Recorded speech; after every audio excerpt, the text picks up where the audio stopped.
মুরলির তারিখ 30 March 2025। Revise তারিখ 30 November 2004।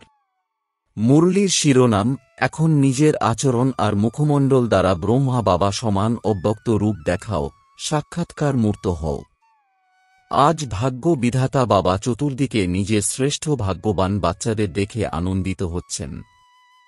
সারা কল্পে এমন শ্রেষ্ঠ ভাগ্য কারো হতে পারে না। কল্প কল্পের তোমরা বাচ্চারাই এই ভাগ্যের অধিকার প্রাপ্ত করে থাকো। মনে আছে তোমাদের নিজেদের কল্প কল্পের অধিকারের ভাগ্য। এই ভাগ্য সর্বশ্রেষ্ঠ ভাগ্য কেন? কারণ তোমরা সব বাচ্চাকে স্বয়ং ভাগ্যবিধাতা এই শ্রেষ্ঠ ভাগ্যের দিব্য জন্ম দিয়েছেন। যার জন্মই ভাগ্য বিধাতা দ্বারা হয়েছে, তার থেকে শ্রেষ্ঠ ভাগ্য আর হতেই পারে না। নিজের ভাগ্যের নেশা স্মৃতিতে থাকে। নিজের ভাগ্যের লিস্ট যদি বের করো তো কত বড় সেই লিস্ট। অপ্রাপ্ত কোনো বস্তু নেই তোমাদের ব্রাহ্মণ জীবনে। সবার মনে নিজের ভাগ্যের লিস্ট স্মৃতিতে এসেছে। স্মৃতিতে আনো, এসে গেছে কি স্মৃতিতে? হৃদয় কোন গীত গায়? বা ভাগ্য বিধাতা, আর বা আমার ভাগ্য।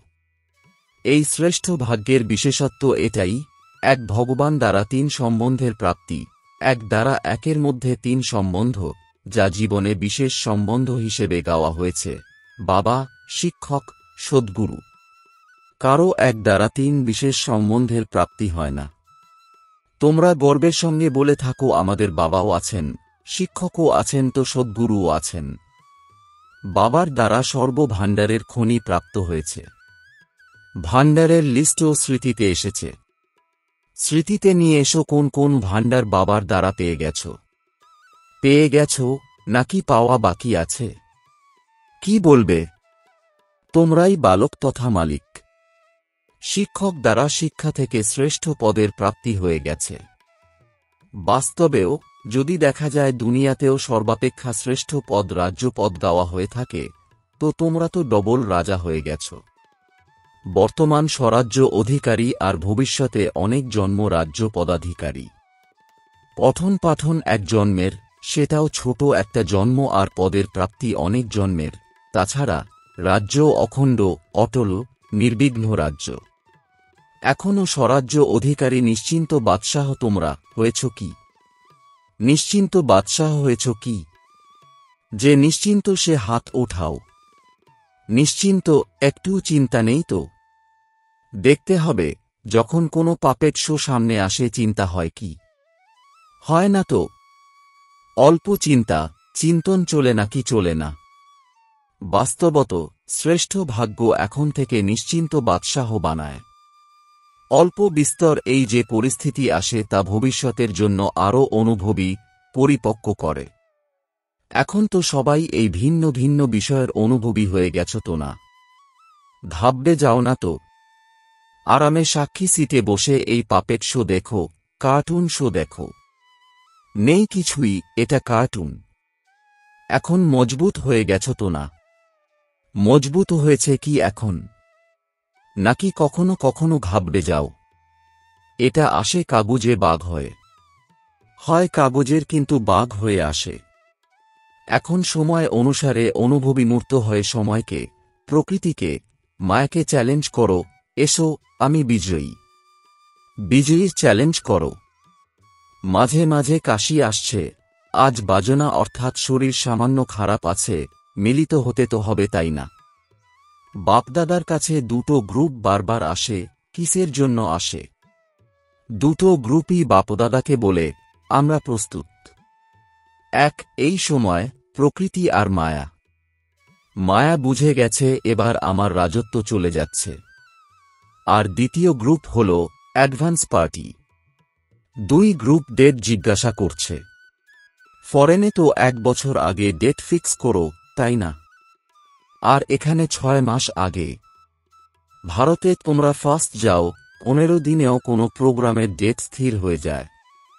সুতরাং সমাপ্তি, সম্পন্ন, বাবা সমান হওয়ার ডেট কোনটা? সেটা বাপদাদাকে জিজ্ঞাসা করে। এই ডেট এখন তোমরা সব ব্রাহ্মণকে ফিক্স করতে হবে। হতে পারে কি? ডেট ফিক্স হতে পারে কি? পাণ্ডব বলো, তোমরা তিনি বলো। বাপদাদা নির্বের ভাই, রমেশ ভাই, বৃজমোহন ভাইকে জিজ্ঞাসা করছেন, ডেট ফিক্স হতে পারে কি? বলো, হতে পারে কি? নাকি আকস্মিকভাবে হবে কি? ড্রামাতে ফিক্সড আছে, কিন্তু সেটা প্র্যাকটিক্যালি আনতে হবে নাকি না? সেটা কি?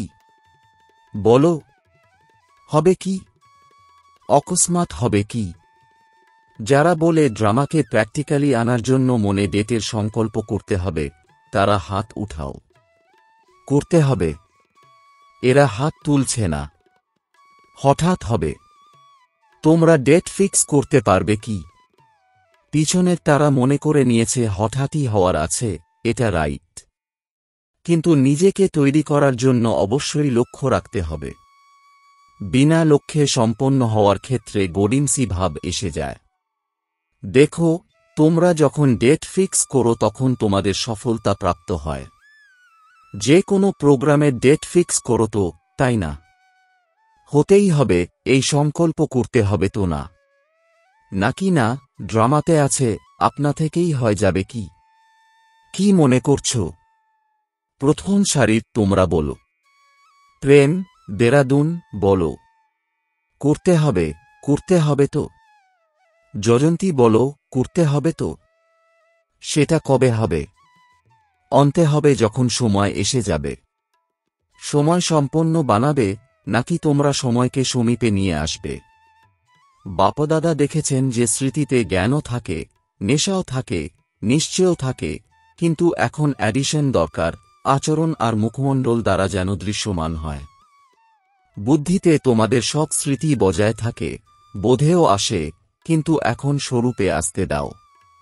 সাধারণভাবেও কোনো বড় অকুপেশনের যদি কেউ থাকে কিংবা কোনো ধনাঢ্য ব্যক্তির বাচ্চা এডুকেটেড হয়, তবে তার হাবভাব থেকে বোঝা যায় যে একটা কিছু, তার কিছু না কিছু স্বাতন্ত্র দৃষ্টিগোচর হয়।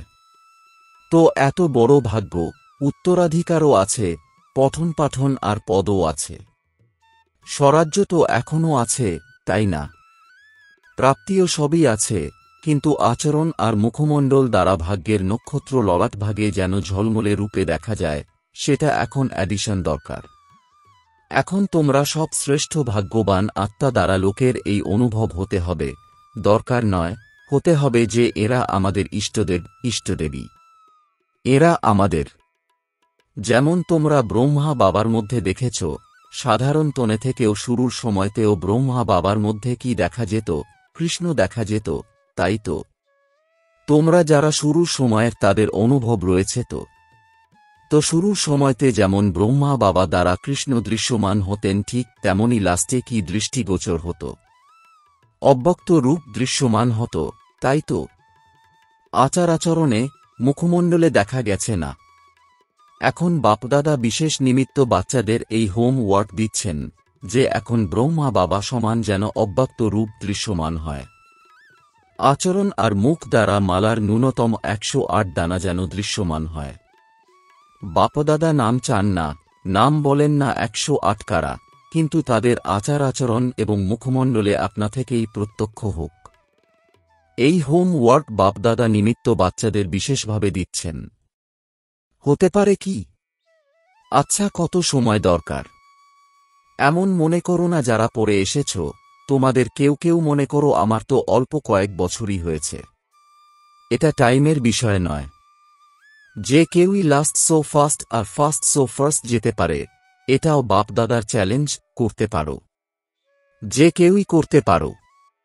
লাস্টের যে সেও করতে পারে। শুধু লক্ষ্য পাক্কা রাখো, করতেই হবে, হতেই হবে। ডবল ফরেনার্স হাত তোলো। তো ডবল ফরেনার্স কি করবে? ডবল চান্স নেবে তো? বাপদাদা নাম অ্যানাউন্স করবেন না, কিন্তু তাদের মুখমণ্ডল প্রত্যক্ষ করাবে, ইনি সেই। সাহস আছে তোমাদের? প্রথম লাইনে যারা, তাদেরকে বাপদাদা দেখছেন। আছে, সাহস আছে কি? যদি সাহস থাকে তবে হাত উঠাও। সাহস থাকলে তবেই। পিছনের তোমরাও উঠাতে পারো। যে উদ্যোগ নেবে সেই অর্জুন। আচ্ছা, তোমরা কি কি পুরুষার্থ করছো, কে কে করছো সেই রেজাল্ট দেখার জন্য বাপদাদা 6 মাস দিচ্ছেন। 6 মাসের রেজাল্ট দেখবেন, তারপরে ফাইনাল করবেন। ঠিক আছে? কারণ দেখা যায় যে এখন সময় দ্রুত গতিতে যাচ্ছে, রচনার দ্রুত গতিতে যাওয়া উচিত নয়, রচয়িতার তেজ গতি হওয়া উচিত। এখন একটু ফাস্ট করো, এখন ওডো। চলছি নয়, উঠছি।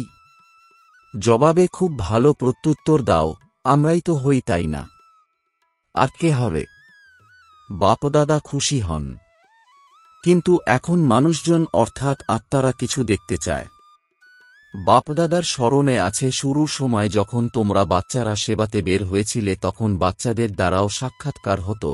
এখন সেবা আর স্বরূপ দুদিকেই অ্যাটেনশন দরকার। তো কি শুনলে? এখন সাক্ষাৎকার মূর্ত হও। আচ্ছা, আজ নতুন নতুন বাচ্চারাও অনেক এসেছে। নিজের স্নেহের শক্তিতে সবাই পৌঁছে গেছো তোমরা, সেই জন্য বাপদাদা নতুন নতুন যে বাচ্চারা সামনে আছে বিশেষভাবে তাদের প্রত্যেককে নাম সহ পদ্মগুণ অভিনন্দন জানাচ্ছেন, সেই সঙ্গে বরদাতা বরদান দিচ্ছেন, সদা ব্রাহ্মণ জীবনের বেঁচে থাকো, উঠতে থাকো। আচ্ছা, সেবার টার্ন পাঞ্জাবের। যারা পাঞ্জাব থেকে তারা ওঠো। খুব ভালো। এই বিধিও ভালোই বানানো হয়েছে, প্রতিটা জোনস চান্স পেয়ে যায়। এক তো যজ্ঞ সেবা দ্বারা এক এক কদমে পদ্মগুণ উপার্জন জমা হয়ে যায়, কেননা তোমাদের মেজরিটি যখন কোনো কর্ম করে তখন যজ্ঞ সেবা স্মরণে থাকে, আর যজ্ঞ সেবা স্মরণে আসায় যজ্ঞ রচয়িতা বাবা তো স্মরণে আসেনি, তো সেবাতেও সর্বাধিক বেশি পুণ্যের খাতা জমা করে নেয়। আর প্রকৃত পুরুষার্থী যে বাচ্চারা আছে তারা নিজেদের স্মরণের চার্ট সহজে নিরন্তর বানাতে পারে, কেননা এখানে এক তো মহারথীদের সঙ্গ রয়েছে, সঙ্গের রং সহজে লেগে যেতে পারে। যদি অ্যাটেনশন থাকে তবে এই ৮-১০ দিন যে মিলন মেলা হয় তাতে খুব ভালো প্রোগ্রেস করা যায়। কমন রীতিতে সেবার তো এত লাভ নেই, কিন্তু চান্স আছে এক সহজ নিরন্তর যোগী হওয়ার, পুণ্যের খাতা জমা করার, আর বড় থেকে বড় পরিবারের নেশায় খুশিতে থাকার। তো পাঞ্জাবের তোমরা চান্স পেয়েছ, প্রতিটা জোন চান্স পায়, কিন্তু লক্ষ্য রাখো ৩ উপায়েই যেন লাভ হয়। পুণ্যের খাতা কত সঞ্চয় করেছ, সহজভাবে স্মরণের কত প্রোগ্রেস করেছ, আর সংগঠন কিংবা পরিবারের স্নেহ কত নৈকট্যের অনুভব করেছ। এই ৩ বিষয়ে নিজের রেজাল্ট প্রত্যেকের বের করা উচিত। ড্রামাতে চান্স তো পাওয়া যায়, কিন্তু যারা চান্স নেবে তারা চ্যান্সেলর হও। তো পাঞ্জাবের তোমরা হুঁশিয়ার তো না? এটা ভালো। তোমরা ভালো সংখ্যকই এসেছ, আর তোমরা উদারচিত্তে সেবারও চান্স পেয়েছ। আগতরাও সংখ্যায় ভালোই এসেছে। খুব ভালো, খুব ভালো সংগঠন। আজ দুটো উইং, গ্রাম বিকাশ উইং এবং মহিলা উইং মিটিংয়ের জন্য এসেছে। মহিলা উইং ওঠো। এতে মেজরিটি কি টিচার্স? টিচার্স হাত তোলো। ভালো চান্স রয়েছে। সেবার সেবা আর সেবার আগে নেওয়া, সংগঠনের তরফে বাবার সাথে মিলনের মজা নেওয়া। তো সেবা আর মেওয়া দুই পেয়ে গেছ, এটা ভালো। এখন নতুন কোনো প্ল্যান বানিয়েছ কি? যেটাই হোক, তা মহিলাদের হোক কিংবা কোনো বর্গের গ্রুপ তৈরি হয়ে আছে, তো প্রত্যেক গ্রুপের উচিত তোমাদের আচরণে এবং মুখমণ্ডলে কোনো না কোনো বিশেষ কিছু গুণ বা শক্তির প্রত্যক্ষতা প্র্যাকটিক্যালি করানোর উদ্যোগ নেওয়া। তাহলে আমরা মহিলা গ্রুপ এই গুণ বা শক্তি প্র্যাকটিক্যালি প্রত্যক্ষ রূপে আনব। এইভাবে প্রত্যেক বর্গের তোমাদের উচিত নিজের কোনো না কোনো বিশেষ গুণ বা শক্তি ফিক্স করা, এবং এটা নিজেদের মধ্যে চিঠিপত্র করে হোক বা সংগঠিত রূপে হোক নিরন্তর চেক করে যাওয়া, ঠিক যেমন নিজেদের মধ্যে তোমরা সার্ভিসের রেজাল্ট নোট করো না তেমনই। তো সর্বাগ্রে তোমরা করে দেখাও। মহিলা উইং করে দেখাও। ঠিক আছে, তো প্রতিটা উইংকে নিজেদের কিছু প্ল্যান বানাতে হবে এবং সময় ফিক্স করতে হবে যে এত সময়ে এত পার্সেন্টেজ প্র্যাকটিক্যালি আনতে হবে। তারপরে বাপদাদা যেটা চান আচরণে এবং চিত্রে যেন আসে সেটা এসে যাবে। তো এই প্ল্যান বানিয়ে বাপদাদাকে দাও। প্রতিটা উইং কি করবে সেবার প্ল্যান যেভাবে নোট করো না তোমরা, সেভাবেই এটা করতে হবে। ঠিক আছে তো? করতে হবে। এটা ভালো, ছোট ছোট সংগঠন চমৎকার করতে পারে। ঠিক আছে টিচার্স, তোমরা কি মনে করছো? করতে পারবে কি? তো প্ল্যান বানাও। আচ্ছা। সেবার অভিনন্দন। গ্রাম বিকাশ উইং। তোমরা যারা গ্রাম বিকাশ থেকে তারা এখনো পর্যন্ত কত গ্রামের পরিবর্তন করেছ? কত গ্রামে করেছ? 7টা গ্রামে করা হয়েছে, এক গ্রামে 75% পর্যন্ত কাজ হয়েছে। এই মিটিংয়েও প্রোগ্রাম বানানো হয়েছে, সময়ের কাতর আহ্বান, স্বচ্ছ সোনালী গ্রামীণ ভারত। এই প্রজেক্টের অন্তর্গত গ্রামের পর গ্রামকে ব্যসন মুক্ত আর স্বচ্ছ বানানোর সেবা হবে। এটা ভালো, প্র্যাকটিক্যাল তো। এর টোটাল রেজাল্ট যা হয়েছে তা প্রেসিডেন্ট, প্রাইম মিনিস্টারের কাছে পৌঁছায়। এখনো পাঠানো হয়নি, পাঠানো উচিত। কেননা গ্রামে গ্রামে এই যে প্র্যাকটিক্যালি করছ, সেটা তো গভর্নমেন্টেরই কাজ, কিন্তু তোমরা সহযোগী হচ্ছ, তো রেজাল্ট দেখে ভালো বলে স্বীকার করে নেবে। একটা এমন বুলেটিন তৈরি করো যা থেকে গভর্নমেন্টের সব মুখ্য মুখ্য লোকের কাছে যেন সেই বুলেটিন পৌঁছে যায়। পুস্তক নয়, ম্যাগাজিন নয়, শর্টই সব তরফে টোটাল রেজাল্ট পাঠানো উচিত। এটা ভালো, অভিনন্দন। আচ্ছা, মাঝে মাঝে কাশি আসছে, আজ বাজনা অর্থাৎ শরীর শান্তি চায়। আচ্ছা, বাপদাদার কাছে চতুর্দিকের সেবার রেজাল্টও আসতে থাকে এবং আজকাল বিশেষ কোনো কোণা যেন বাকি থেকে না যায়, সবাই যেন সমাচার পেয়ে যায়। এই প্ল্যান যা প্র্যাকটিক্যালি করা হচ্ছে তার রেজাল্টও ভালো। বাপদাদার কাছে ডবল বিদেশি বাচ্চাদের সমাচার পৌঁছেছে, আর যারাই তোমরা মেগা প্রোগ্রাম ভারতে করেছ তিনি তাদের সমাচারও সব পেয়েছেন। চতুর্দিকের সেবার রেজাল্ট সফলতাপূর্বক বের হয়েছে। তো বাচ্চারা যেমন সেবাতে সমাচার দেওয়ার ক্ষেত্রে রেজাল্টে সফলতা প্রাপ্ত করেছে, তেমনি বাণী দ্বারা, সম্পর্ক দ্বারা আর সেই সঙ্গে নিজের মুখমণ্ডল দ্বারা ফরিস্তা রূপের সাক্ষাৎকার করিয়ে এগিয়ে চলো। আজ যারা প্রথমবার এসেছ তারা হাত তোলো। অনেকে এসেছ, খুব ভালো। টু লেটের বোর্ড লাগার আগেই তোমরা এসে গেছ, ভালো, চান্স নাও, চমৎকার করে দেখাও, সাহস রাখো। বাপদাদার সহায়তা সব বাচ্চার সাথে রয়েছে। আচ্ছা, সাকার রূপে সম্মুখে বসা চতুর্দিকের বাচ্চাদের এবং নিজের নিজের জায়গায় দেশে বাবার সাথে মিলন উদযাপনকারী চতুর্দিকের বাচ্চাদের অনেক অনেক সেবার, স্নেহের এবং পুরুষার্থের অভিনন্দন তো বাপদাদা জানাচ্ছেন, কিন্তু পুরুষার্থে তীব্র পুরুষার্থী হয়ে আত্মাদের এখন দুঃখ অশান্তি থেকে রেহাই দিতে আরও তীব্র পুরুষার্থ করো। দুঃখ, অশান্তি, ভ্রষ্টাচার অতির মধ্যে দিয়ে যাচ্ছে, এখন অতির অন্ত করে সবাইকে মুক্তিধামের উত্তরাধিকার বাবার থেকে প্রাপ্ত করাও। এমন সদা দৃঢ় সংকল্পের বাচ্চাদের স্মরণের স্নেহসুমন আর নমস্কার। বরদান, নম্রতা আর অথরিটির ব্যালেন্সের দ্বারা বাবাকে প্রত্যক্ষ করিয়ে সদা সেবাধারী ভব। এর বিস্তার, যেখানে ব্যালেন্স থাকে সেখানে চমৎকারিত্ব দৃশ্যমান হয়।